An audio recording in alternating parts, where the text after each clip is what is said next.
Hello everyone, welcome back to our channel. ಇವತ್ತಿನ ಈ ವಿಡಿಯೋದಲ್ಲಿ ನಾನ್ ವೆಜಿಟೇರಿಯನ್ಸ್ಗಳಿಗೋಸ್ಕರ ಬಾಳೆಕಾಯಿ ಕಬಾಬ್ನ ಹೇಗೆ ಮಾಡೋದಂತ ತಿಳಿಸ್ಕೊಡ್ತಾ ಇದ್ದೀನಿ.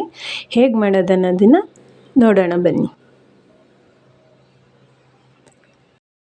ಒಂದು ಮಿಕ್ಸಿ ಜಾರಿಗೆ ಹಸಿ ಶುಂಠಿ, 4ರಿಂದ 5 ಹಸಿಮೆಣಸಿನ್ಕಾಯಿ, ಸ್ವಲ್ಪ ಪುದೀನ, ತೊಳೆದಿಟ್ಟಿರೋಂಥ ಕೊತ್ತಂಬರಿ ಸೊಪ್ಪು, ಬೆಳ್ಳುಳ್ಳಿ, ಸ್ವಲ್ಪ ನೀರನ್ನು ಹಾಕಿ ಕ್ಲೀನಾಗಿ ರುಬ್ಕೊಳ್ಳೋಣ.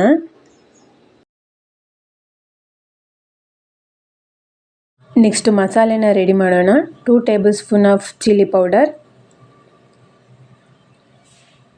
1 ಸ್ಪೂನ್ ಧನಿಯಾ ಪುಡಿ,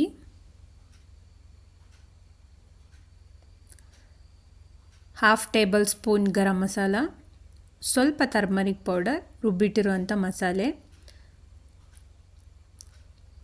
ಅರ್ಧ ಹೋಳಷ್ಟು ನಿಂಬೆಹಣ್ಣಿನ ರಸ.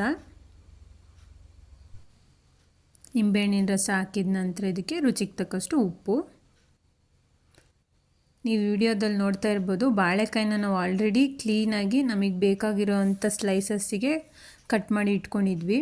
ನೆಕ್ಸ್ಟ್ ಇದಕ್ಕೆ ನಾವು ಸ್ವಲ್ಪ ಕಾರ್ನ್ಫ್ಲೋರ್ ಹಾಕೋಣ. ಕಾರ್ನ್ಫ್ಲೋರ್ ಹಾಕಿದ ನಂತರ ಇದಕ್ಕೆ ಬಾಳೆಕಾಯಿನ ನೀರಲ್ಲಿ ನೆನೆಸಿ ಇಟ್ಟಿದ್ನಲ್ವ, ಅದನ್ನು ಮಸಾಲೆಗೆ ಹಾಕ್ತಾಯಿದ್ದೀನಿ. ಮಸಾಲೆಗೆ ಬಾಳೆಕಾಯಿನ ಹಾಕಿದ ನಂತರ ಅದನ್ನು ಚೆನ್ನಾಗಿ ಮಿಕ್ಸ್ ಮಾಡಿಬಿಟ್ಟು 10 ನಿಮಿಷ ಬಾಳೆಕಾಯಿ ಆ ಮಸಾಲೆಯಲ್ಲಿ ನೆನೆಯೋದಕ್ಕೆ ಅಂತ ಬಿಡಬೇಕು. ನೆಕ್ಸ್ಟ್ ಒಂದು ಬಾಣಲಿಗೆ ನಮಗೆ ಬೇಕಾಗಿರೋಷ್ಟು ಎಣ್ಣೆನ ಹಾಕಿ, ಎಣ್ಣೆ ಬಿಸಿಯಾದ ನಂತರ ಮಸಾಲೆಯಲ್ಲಿ ನೆನೆದಿರೋವಂಥ ಬಾಳೆಕಾಯಿಗಳನ್ನ ಎಣ್ಣೆಯಲ್ಲಿ ಡೀಪ್ ಫ್ರೈ ಮಾಡಬೇಕು. ನೀವು ನೋಡ್ತಾ ಇರ್ಬೋದು ಗೋಲ್ಡನ್ ಬ್ರೌನಿಷ್ ಕಲರ್ ಹೇಗೆ ಬಂದಿದೆ ಅಂತ ಹೇಳ್ಬಿಟ್ಟು. ನಾನ್ ವೆಜಿಟೇರಿಯನ್ಸ್ಗಳಿಗಂತೂ ತುಂಬ ಅಂದರೆ ತುಂಬ ಇಷ್ಟ ಆಗುತ್ತೆ. ಬೇಗ ಬೇಗ ನಮ್ಮ ಚಾನಲ್ನ ಸಬ್ಸ್ಕ್ರೈಬ್ ಆಗಿ. Thanks for watching.